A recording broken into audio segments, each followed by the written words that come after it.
Quero ouvir do senhor qual é a sua análise. O senhor faz hoje o nível de influência da família Bolsonaro nos Estados Unidos e já emenda o seguinte: no eventual cenário que Flávio seja eleito, qual vai ser a atuação do senhor e no lado do governo americano nos Estados Unidos junto ao eventual governo de Flávio aqui no Palácio do Planalto, deputado? Boa pergunta, Bruno. Extensa aqui, permita-me aqui um tempo para responder, mas eu começo falando que quem faz lobby contra o Estado brasileiro é o Lula, que vem aos Estados Unidos, bancado com dinheiro público, ao contrário de mim, para fazer lobby a favor do CV e do PCC. Assassinam, estupram e matam. Então você, brasileiro, que teve o carro roubado, o celular assaltado, já viu alguém perto de você ser assassinada, você pode reverter essa situação para o futuro, não perpetuando no poder quem faz esse tipo de coisa. Então, você votando no Lula, você dá a chance para o CV e o PCC continuar tocando o terror no Brasil. Então, o Eduardo Bolsonaro não faz lobby. Nós temos aqui uma influência, nós temos um bom acesso que foi construído através de anos de viagens. Inclusive, eu tenho uma dor aqui que eu desenvolvi na lombar, eu acredito que muito por causa disso, em esmagadora maioria delas de classe econômica, não só para os Estados Unidos, mas para vários outros países. Se a gente for ver agora, Flávio Bolsonaro, ele nem é chefe de Estado, mas já se encontrou com os chefes de Estado de Israel, Bahrein, Estados Unidos, Argentina, Chile. Para presidente só receber presidente.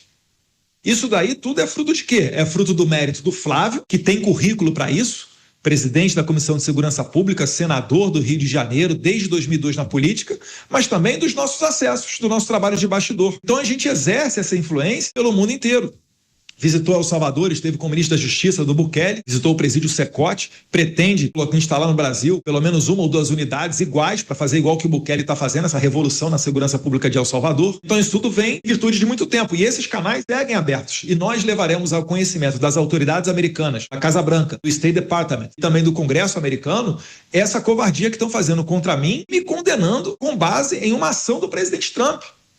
Porque é ridículo imaginar, para além das unidades que a gente já comentou, que se a questão é que sancionar o Moraes configura um ataque ao Brasil para absolver o Bolsonaro, ora, quem sancionou o Moraes? O presidente Trump. Então, mínimo, na pior das hipóteses, ainda seria bizarro, mas eles teriam que colocar o Trump como réu e o Eduardo Bolsonaro como partícipe. Isso aí é o mínimo do direito, mas preferem seguir nessa fantasia e com um propósito muito claro de me deixar inelegível. Eu não conheço desse processo, nunca fui intimado, nunca fui citado, mas sou o primeiro suplente na chapa do pré-candidato a senador por São Paulo, André do Prado. E no momento da configuração da chapa, eu vou querer saber, então, realmente, por que eu estaria impedido de concorrer. E vou trabalhar para que eu possa ser o primeiro suplente, sim. Agora, finalizando, Bruno, indo para aqui para... Finalizando não, entrando na questão... Antes de entrar na questão da tarifa. Agora, a minha atuação junto ao Flávio, podem soltar a notinha que quiser, podem falar que o Eduardo atrapalha, o problema são os filhos, etc. O cargo de filho de Jair Bolsonaro, o cargo de irmão de Flávio Bolsonaro, ele é indemissível. Eduardo Bolsonaro ajuda e muito. Já coloquei o Flávio, como disse, com chefes de Estado de vários países, Estados Unidos, Israel, Bahrein, Chile, Argentina. Muito mais está por vir ainda aí, porque eu trabalho e entrego o resultado. A minha parte é a parte internacional, vai muito bem, obrigado. Já é de longe a campanha de um presidenciável brasileiro que conta com o maior apoio internacional de toda a história do Brasil. Não estou me vangloriando não, mas eu tenho que falar, porque às vezes, as pessoas que se dispõem a falar sobre isso acabam não enxergando essa que é uma realidade. Então, Eduardo Bolsonaro vai ter, sim, uma proximidade com o Flávio Bolsonaro, porque essa proximidade existe independente do meu cargo ou do cargo dele, ele é meu irmão.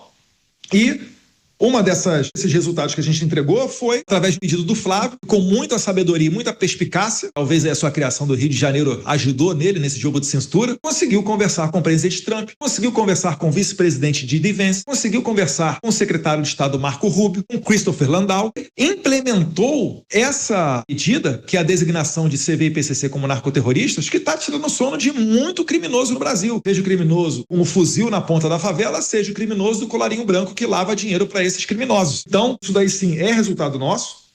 Vamos ver as cenas dos próximos capítulos, porque o Flávio, ele pediu para que o Brasil não fosse tarifado. A esquerda faz uma campanha de desinformação, tentando colar no Flávio a ideia de que a tarifa veio por conta da visita dele ao Trump, e isso é mentiroso. Nós nunca pedimos tarifa, nem nesse ano e nem no ano passado, e o Flávio ainda falou o seguinte: por favor, esperem até a eleição, porque se Flávio Bolsonaro for eleito, os Estados Unidos não vai precisar tarifar o Brasil. A gente vai ter uma relação amistosa e respeitosa, onde poderemos costurar um tratado de livre comércio internacional para que haja um comércio justo entre os nossos países. Perceba que eu não utilizei a palavra livre, comércio justo entre os nossos países, para que assim Estados Unidos e Brasil se beneficiem. Dá para se beneficiar e muito. Não precisa tratar o outro país com tarifas, mas o Lula provoca, ele quer essa tarifa. Inclusive, ele faz questão de não fazer nada para evitá-las. Muito pelo contrário, todo momento está falando besteira sobre o Trump, porque ele torce para ser tarifado. Porque na cabeça do Lula, mesmo que você, trabalhador, pague o preço dessas tarifas, ele acha que ele consegue melhorar seus números eleitorais levantando a bandeira de soberania e defesa do Brasil, o que a gente sabe que eles nunca fazem. Se você olhar à esquerda, ela só vai botar a camisa do Brasil no tempo de Copa do Mundo ou agora no tempo de eleição. Eles não são patriotas de verdade.